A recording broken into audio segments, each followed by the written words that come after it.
दोस्तों, एक गांव में मोहन नाम का एक अंधा अनाथ लड़का रहता था। वह मंदिर के बाहर बैठकर भीख मांगकर गुजर बसर करता था।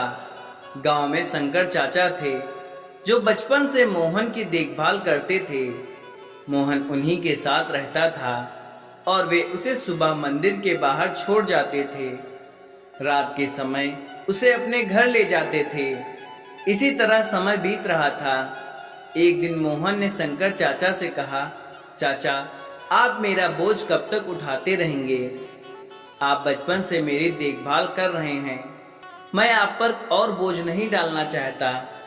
आप मुझे मेरे हाल पर छोड़ दीजिए। शंकर चाचा ने कहा, मैं तुझे अपना बेटा मानता हूँ और तू मुझे छोड़कर जाने की बात कर रहा है। अगर तेरी जगह मेरा सगा बेटा होता तो क्या मुझे छोड़कर चला जाता? यह सुनकर मोहन रोने लगा। तब शंकर चाचा ने उसे समझाते हुए कहा, तू गणेश जी के मंदिर के बाहर बरसों से भीख मांग रहा है। समझ ले, तू उनकी शरण में है। उनकी पूजा किया कर, वे ही तेरी रक्षा करेंगे।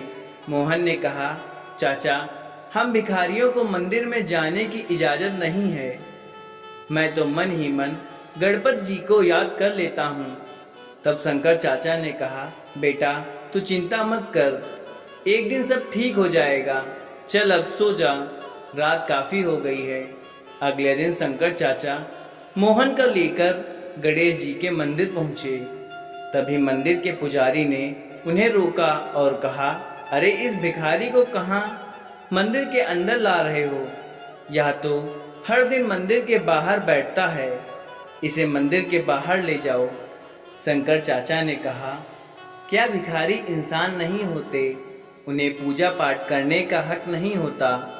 तुम कौन होते हो इसे पूजा करने से रोकने वाले? इस पर पुजारी बिगड़ गया और उन्हें मंदिर से बाहर निकाल दिया। तब मोहन ने कहा, चाचा, रहने दो, मैं यहीं से भगवान की पूजा कर लूँगा। आप मुझ अंधे के लिए झगड़ा मत करो। कहीं पुजारी को गुस्सा आ गया तो यह मुझे मंदिर के बाहर भी बैठने नहीं देगा। यह कहकर मोहन अपनी पुरानी जगह जाकर बैठ गया। शंकर चाचा वापस अपने घर चले गए। मोहन बैठकर भीख मांग रहा था। तभी उसे किसी के रोने की आवाज़ सुनाई दी। उसे लगा कोई बच्चा रो रहा है। उसने टटोलते हुए पूछा, तुम कौन हो और क्यों रो रहे हो?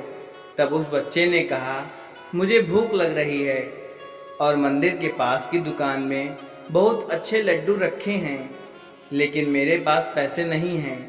मोहन ने कहा, कोई बात नहीं, तुम मेरे पैसे लेकर लड्डू खरीद कर खा लो। यह कहकर मोहन ने अपने पैसे में से उसे 5 रुपए दे दिए। कुछ देर बाद वह बालक मोहन के पास आया और बोला, मैं 2 लड्डू लाया हूँ, एक आप खा लो। मोहन ने कहा, नहीं, तुम दोनों लड्डू खा लो। तुम्हारा नाम क्या है? उस बालक ने कहा, मेरा नाम गगन है। मेरा घर पास में ही है। मेरे माता पिता सुबह काम पर चले जाते हैं। मैं मंदिर में खेलने आ जाता हूँ।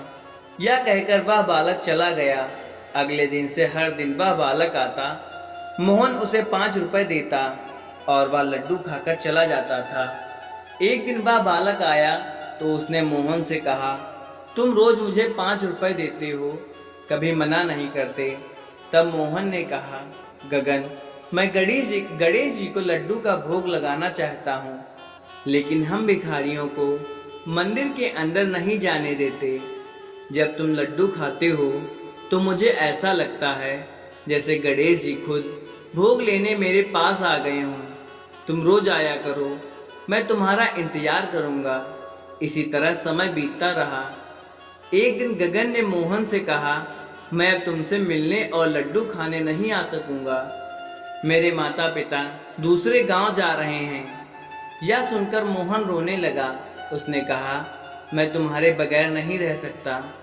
मैं देख तो नहीं सकता, लेकिन जब मैं तुम्हें 5 रुपए देता हूँ तो मुझे बालक रूपी गणेश जी लड्डू खाते दिखाई देते हैं। तुम मुझे छोड़कर मत जाना, नहीं तो मैं जिंदा नहीं रहूँगा। तब गगन ने कहा, अच्छा ठीक है। तुम मेरे साथ मेरे घर चलो, मेरे माता पिता से बात कर लेना। अगर वे मान गए तो मैं रोज तुम्हारे लड्डू खाने आता रहूँगा। मोहन गगन के साथ चल दिया। काफी दूर चलने के बाद उसने पूछा, गगन, लगता है हम बहुत दूर आ गए हैं, तुम्हारा घर कहाँ है? गगन ने कहा, बस पहुँचने ही वाले हैं। कुछ दूर चलने के बाद मोहन ने फिर पूछा, लेकिन कोई उत्तर नहीं मिला।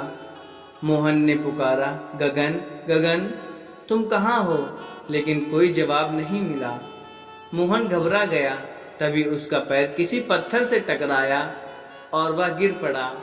उसके सिर में तेज दर्द हो रहा था। वह उठा और उसने आंख खोलकर देखा तो उसके सामने गणपत जी खड़े थे। मोहन उनके पैरों में गिर गया। गणेश जी ने उससे कहा, मोहन, तुम्हें मंदिर नहीं आने दिया गया, इसलिए मैं अपना भोग लेने हर दिन तुम्हारे पास आता था। इतने गरीब होते हुए भी तुमने मुझे हर दिन लड्डू का भोग लगाया। आज से तुम गरीब नहीं रहोगे, तुम्हारा घर धन धान्य से भरा रहेगा और कोई तुम्हें मेरे दर्शन करने से नहीं रोक सकेगा। यह कहकर भगवान अंतर्ध्यान हो गए।